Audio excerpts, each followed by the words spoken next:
Is Texas Senator Ted Cruz, author of the appropriately titled Justice Corrupted, How the Left Weaponized Our Legal System. Senator, great to have you here. Congrats on the book. There's pending litigation also, I know, in Pennsylvania, Senator, where the Secretary of the Commonwealth there just announced it could take days to count all the votes. How are we still allowing this to happen in the United States of America?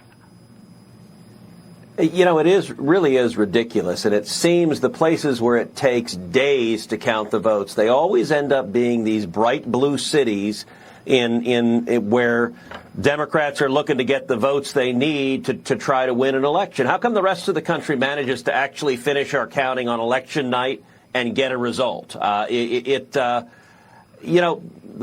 book that I have that came out this week, Justice Corrupted, goes into the history of voter fraud. It goes into how this has been a persistent challenge to our democracy.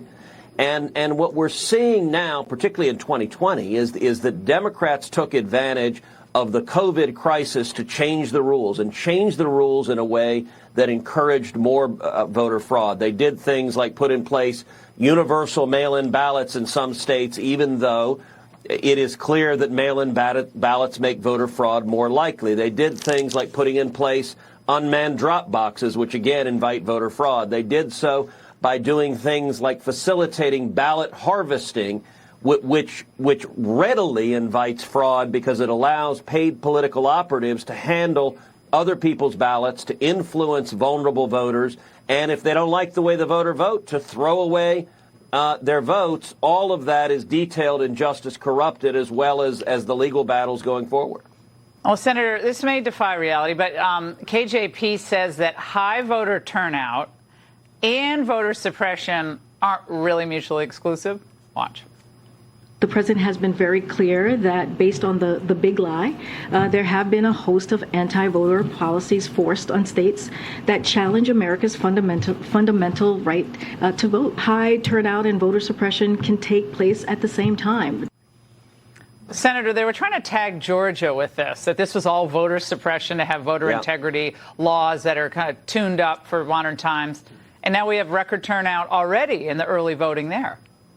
Yep.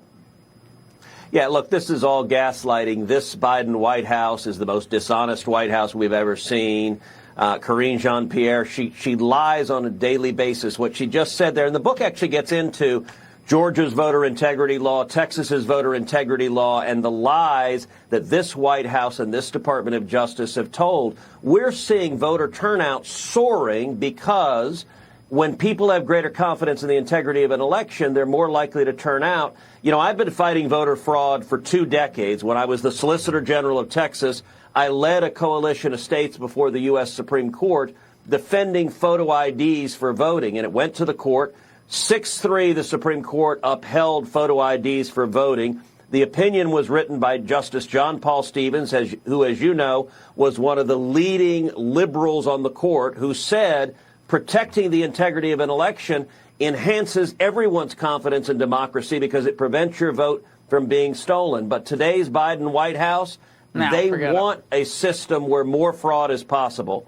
And what this book is all about is that under Barack Obama, and now even more so under Joe Biden, they have politicized the Department of Justice, the FBI, the IRS, the CIA, the entire federal government, and they're using it as a weapon to target and attack their enemies. Well, it's profoundly dangerous, and it is a fundamental threat to our liberties. Well, and I hope the Senate, if it turns into Republican hands, the Republican-controlled Senate actually is able to do something about all this. But, Senator, Elon Musk now takes the reins at Twitter, speaking of Texas, because he's moved his operation to Texas. What do you think is going to happen now that all of this lunacy perhaps is going to end with the censorship of opposing viewpoints? Look, I think Elon Musk's buying Twitter is one of the most significant developments for free speech in modern times. Big tech is the single greatest threat to free speech and to free and fair elections we have in America, and Twitter was brazen about it, about silencing and censoring conservatives. Elon Musk, I'm glad he bought Twitter. He put a lot of money into it. And what he said is he wants it to be a haven for free speech. He wants to let people speak and debate it, and for it to be the town square of public democracy. I think that is tremendous that he fired the top executives. That is incredibly important. He needed to clean house at the top level. And simply allowing free speech is incredibly important. Next year, when Republicans take a majority, and I'm right now in the middle of a nationwide 17-state bus tour. I spent all day today campaigning with Herschel Walker in Georgia. When we take the majority in both houses, which I believe we will, I'm next in line to chair the Senate Commerce Committee, and you can be assured we're going to have hearings examining big tech censorship and fighting to protect Americans' free speech. All right, Senator, we can't wait to watch that, and congrats again on the book.